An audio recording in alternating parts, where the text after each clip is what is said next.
خداییش اینطوری بود حال و روزم، خداییش حقم اگه بسوزم. منو از دست حرفات خسته کردی،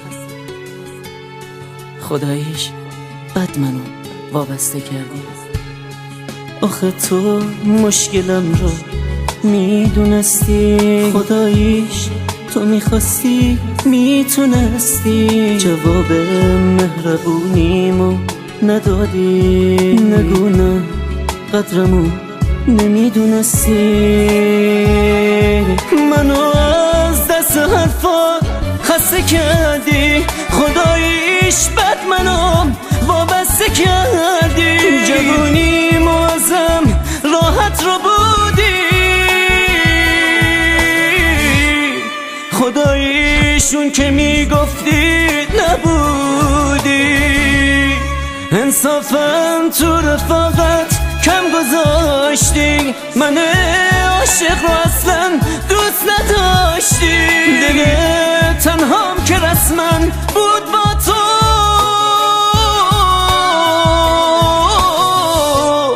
خداییش مشکل از من بود یا تو.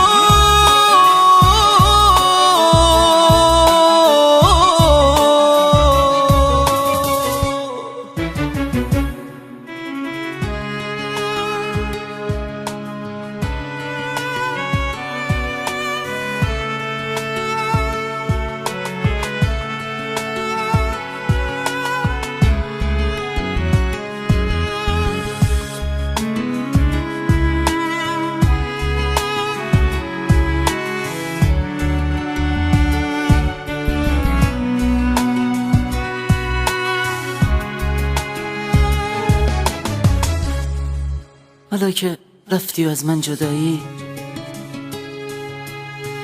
سوالم اینه حقم بود خدایی؟ خداییش حقم تو اوج دردم پیشم باشی و دنبالت بگردم. به هم عاشق شدن رو یاد دادی، چقدر زود من رو دست آب دادی. خداییش ساده بودم، میدونستم زیادی تو رو سرتر میدونستم. منو از دست حرفات خسته کردی، خداییش بد منو وابسته کردی. جوونیمو ازم راحت رو بودی، خداییشون که میگفتی نبودی.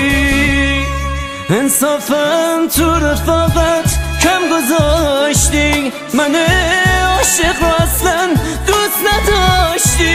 دل تنهام که رسما بود با تو،